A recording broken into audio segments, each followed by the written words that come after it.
जय श्री कृष्ण दोस्तों। आज मैं आप सभी के लिए लेके आई हूँ निर्जला एकादशी की एक बहुत ही सुंदर कहानी। एक समय की बात है, किसी नगर में एक जाट रहता था जिसकी नई नई शादी हुई थी। शादी के बाद वो पहली बार अपनी पत्नी को लेने अपने ससुराल जा रहा था। वो अच्छे से नए नए वस्त्र पहनकर तैयार हुआ और ससुराल के लिए रवाना होता है। रास्ते में वह देखता है एक तालाब में एक गाय पानी पीने के लिए उतरती है। वह गाय अपनी प्यास तो बुझा लेती है, लेकिन तालाब से बाहर नहीं आ पाती। जाट को देखते ही वो उसे आवाज लगाती है, अरे मुसाफिर, मुझे इस दलदल से बाहर निकाल दो। जाट बोला, अरे नहीं नहीं, गौ माता, मेरे कपड़े गंदे हो जाएंगे। मैं पहली बार अपनी पत्नी को अपने ससुराल से लेने जा रहा हूँ। गाय बोली, अरे मूर्ख, आज जेठ के महीने की सबसे बड़ी निर्जला एकादशी है। तुझे पुण्य मिलेगा, मैं तुझे वरदान दूंगी। तेरी 7 पीढ़ियां तर जाएंगी। लेकिन जाट फिर भी नहीं माना। तो नाराज होकर गाय बोली, तू मुझे नहीं निकाल रहा, इसलिए मैं तुझे श्राप देती हूँ। जा, अब से 8 पहर बाद तू गधा बन जाएगा।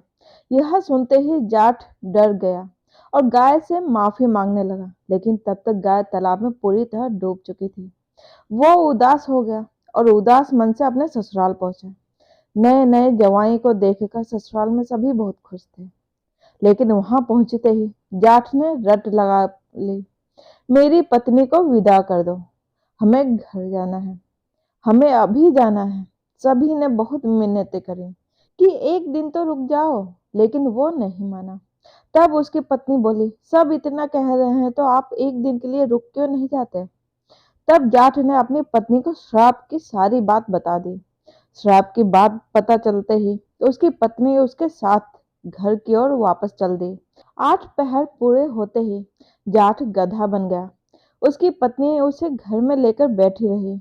इस तरह कई दिन बीत गए। जब घर में अन्न धन कुछ भी नहीं बचा तो उसकी पत्नी उससे बोली, मैं आपको लेकर मजदूरी करने चलती हूँ। वह दोनों नगर के राजा के यहाँ मजदूरी करने पहुंचते हैं।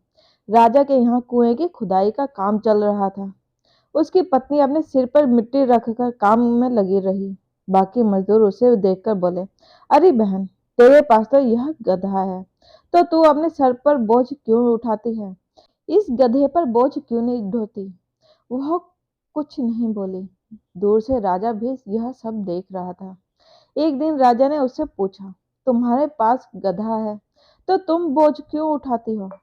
तो वह बोली, महाराज, यह कोई गधा नहीं है, यह मेरे पति हैं, इन्हें श्राप लगा है। उनसे राजा को सारी बात बता दी। तब राजा ने पंडितों को बुलाकर इसका हल पूछा तो पंडित बोले, राजा जी, इस परेशानी का एक ही हल है। जिस व्यक्ति ने जीवन काल में 101 ग्यारस करी हो और उनका फल वो इस गधे को दान दे दे, तो यह मानव बन सकता है।